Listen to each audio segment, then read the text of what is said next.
Assalamualaikum warahmatullahi wabarakatuh. Jadi kali ini penulis ingin bahas soal oli palsu. Tadi penulis bahas ya bagaimana kebiasaan oli palsu itu sudah nggak berlaku lagi sekarang ya. Penulis posting di channel utama. Nah, penulis bicara bahwa kebiasaan untuk menghancurkan bungkus oli ketika membuang kemasan oli itu kebiasaan yang sia-sia ya. Karena apa? Karena kalau pabrikan oli bekasnya itu yang kelas atas, nggak penting gitu. Karena pabrikan oli kelas atas rasanya nggak bakal jadi pemulung ya, nggak bakal mengandalkan bungkus oli yang didapat dari pemulung, karena yang diproduksi saja loh sebulan sampai 9,36 juta botol per hari katanya. Piro wis perkaliane piro, 320.000 botol ya per hari. Itu sangat-sangat luar biasa ya. Kalau sudah levelnya seperti itu ya nggak mungkin lah ambil botol-botol bekas orang lain itu. Lagi pula kalau kita beli oli palsu, apa ya dapat oli yang kualitasnya buruk. Oli yang bungkusnya kemasannya buruk. Pasti kan kemasannya super sip, mulus, baru, nyis ya. Kenapa? Kalau bungkusnya gak nyis orang nggak percaya. Dan kali ini penulis fokus ke cara mengenalinya ya, yang rasanya sekarang ini kita nggak bisa pakai banyak acuan kecuali sudah pernah beli yang asli. Kalau sudah pernah beli yang asli baru kita bisa membedakan, karena biasanya yang beda itu sesuatu yang sulit. Contoh, warna botolnya sedikit lebih gelap. Wah, kalau lewat foto kan mustahil berarti kan. Terus habis itu misalnya ini warna olinya sedikit lebih gelap, lah itu kan ya sulit juga. Kalau warna oli cuma sedikit lebih gelap, kalau misal nggak sedang pegang sama gitu ya, nggak kondisi sama-sama baru terus dibuka, kan kita nggak tahu. Misalnya kita biasanya ya beli langsung tuang gitu kan, ya kita kan nggak tahu kalau warnanya cuma beda sedikit. Juga soal bau ya, rasanya soal bau itu sudah nggak bisa lagi dipergunakan sebagai acuan. Karena apa? Ya olinya sudah bukan oli yang masa lalu lagi, bukan oli bekas terus kemudian dimurnikan lagi, enggak. Tapi sama-sama oli hasil pemrosesan industri, oli hasil disuling pakai kilang khusus. Walau bahannya daur ulang, kalau olinya sudah dikilang itu beda ya, nggak sama. Baunya juga pasti bau oli asli, oli fresh. Padahal biasanya ya orang dulu itu kalau membedakan oli palsu dan asli, yaitu kalau oli palsu baunya gak enak, kalau oli asli baunya seger gitu ya.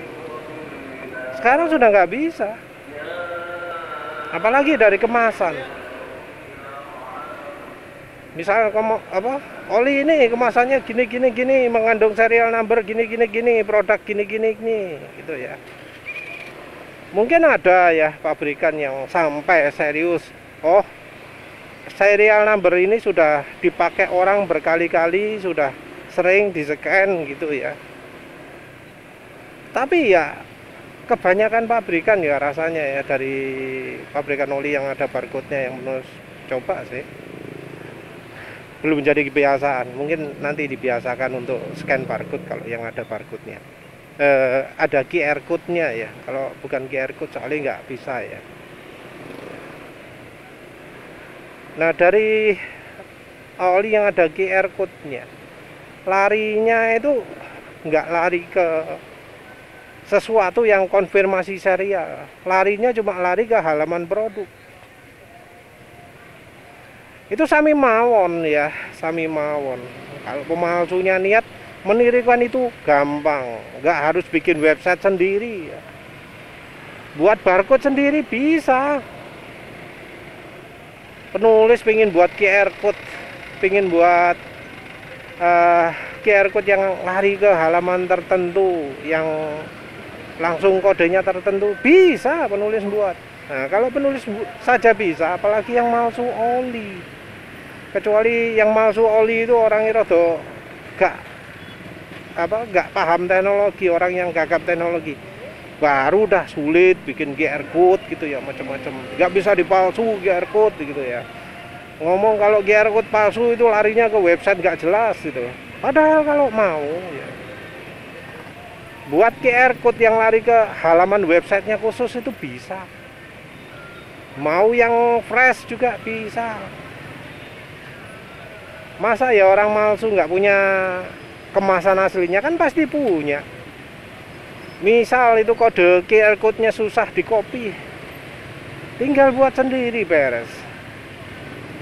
Walau hasil akhirnya beda, walau gambar QR code-nya beda, tapi hasil akhirnya kan yang penting sama. Nggak butuh neko-neko. Toh orang scan barcode juga nggak pakai aplikasi khusus, nggak harus pakai kode macam-macam. Mungkin ada yang melindungi produk olinya dengan lembaran yang bisa dibuka. Tapi ya sekarang ini buktinya ya trennya malah makin nggak ada. Dulu oli Motu, dulu oli Amsoil, dulu oli Popok, apa mana yang penulis pernah lihat bisa di klimbet belakangnya terus dilihat. Tapi malah pabrikan malah mengurangi hal itu. Jadi yang produk baru malah nggak ada.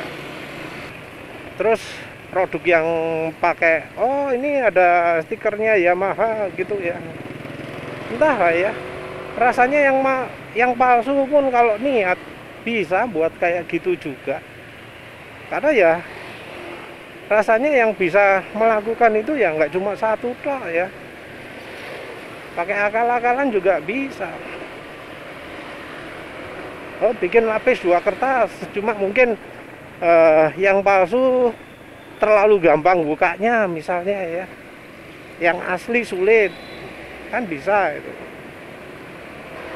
Jadi kalau cara anti pemalsuan yang tepat itu ya menurut penulis ya kalau yang pakai serial code ya, pakai angka serial. Caranya Pertamina itu unik ya. Tutup botolnya bisa ada tulisan original.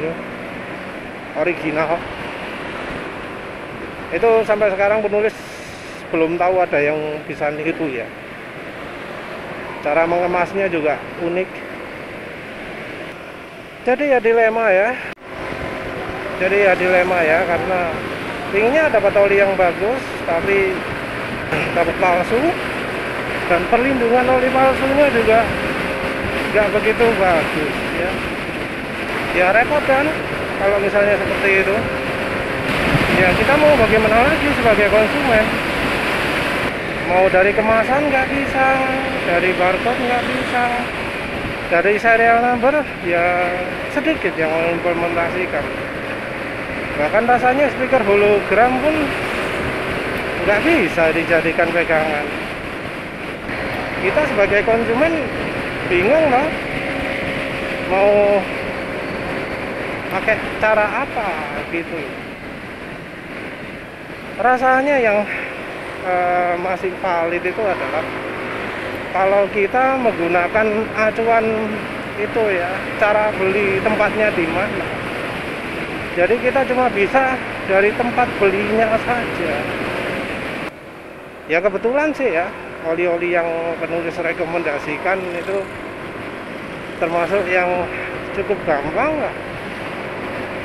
Sementara itu oli-oli yang nggak rekomendasi seringnya pemilihan bahan olinya, pemilihan palsu atau aslinya ya nggak penting lagi lah, mau dapat yang asli atau yang palsu. Karena mau yang asli pun kualitasnya penulis anggap kurang baik. Jadi walau aslinya pun menurut penulis kurang baik, ya ngapain direkomendasi gitu kan ya. Contohnya oli sel, ya biarpun belinya gampang, mau beli asli tinggal ke SPBU misalnya ya, cara verifikasi asli palsunya bisa pakai QR code. Tapi kalau olinya sendiri nggak rekomendasi, ya ngapain. Tapi penulis rencana ya mau beli oli apa jenenge Shell HX7 ya, antara yang asli dan yang palsu untuk dibandingkan. Dan nggak seperti dokter mobil, kalau yang misalnya yang asli hitam duluan ya tak omongi jelek olinya. Tapi kan ya masalahnya uji yang dilakukan dokter mobil itu kan kacau ya. Kalau dari kondisinya itu harusnya oli yang palsu dulu, yang hitam duluan. Tapi karena ya sumber api nggak sama, nyalanya waktu penyalaannya beda, kacau balau lah.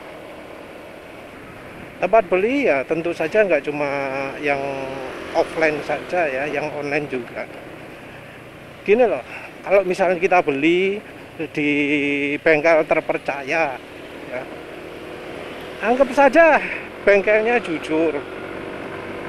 Nah, masalahnya apakah bengkelnya ini bisa membedakan oli asli atau enggak? Kalau konsumen ketipu ya mengapa yang dari bengkelnya, dari pemilik bengkelnya nggak tahu kalau ketipu juga? Bisa aja harga cuma lebih murah, selisih 1.000, selisih 5.000 gitu ya. Dari bengkel biasanya ya tertarik toh ya.